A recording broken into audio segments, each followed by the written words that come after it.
December నెలలో మీనరాశి వారికి ఆరోగ్యం, విద్య, ఉద్యోగం, ఆర్థిక స్థితి, కుటుంబం మరియు వ్యాపారానికి సంబంధించిన గోచార ఫలితాలతో పాటు డిసెంబర్ నెలలో గ్రహ సంచారం ఎలా ఉంటుందో కూడా తెలుసుకుందాము.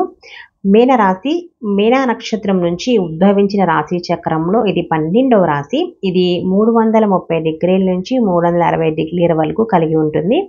పూర్వాభాద్ర నక్షత్రం 4వ పాదం, ఉత్తరాభాద్ర నక్షత్రం 4 పాదాలు, రేవతి నక్షత్రం 4 పాదాల కింద జన్మించిన వారందరూ కూడా మనకి మీనరాశి పరిధిలోకి వస్తారు. ఈ రాశి అధిపతి బృహస్పతి.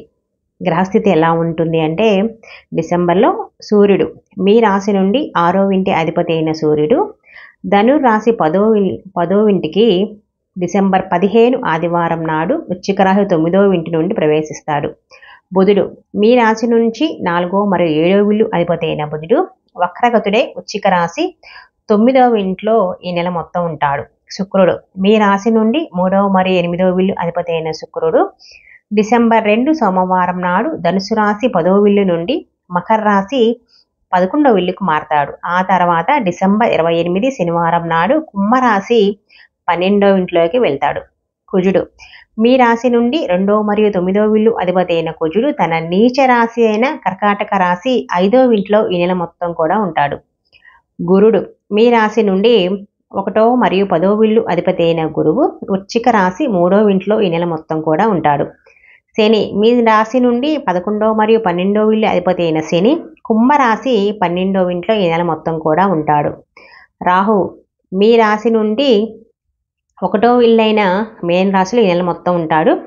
కేతువు మీ రాశి నుండి 7వ ఇల్లు అయిన కన్యా రాశిలో ఈ నెల మొత్తం కూడా ఉంటాడు అనమాట. ఆయన ఈ నెల మీకు చాలా బాగుంటుంది. మీరు చేపట్టే ప్రతి పనిలోనూ ప్రగతి కనిపిస్తుంది మరియు ప్రజల నుండి మీకు మద్దతు కూడా వస్తుంది.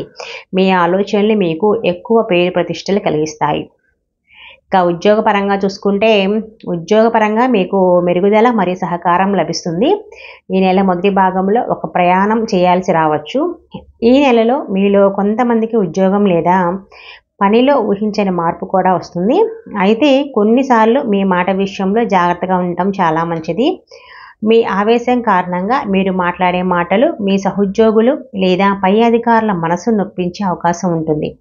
కాబట్టి ఈ నెలలో మాట విషయంలో కొంచెం జాగ్రత్తగా ఉండండి. ఇక ఆర్థికంగా చూసుకుంటే, ఈ నెలలో మిశ్రమ ఫలితాలండి. ఖర్చులు ఉన్నప్పటికీ ఈ నెలలో మీ ఆదాయం పెరుగుతుంది. కాబట్టి అది పెద్ద సమస్య కాదు. మీకు వివిధ మూలాల నుండి మీకు డబ్బు వస్తుంది.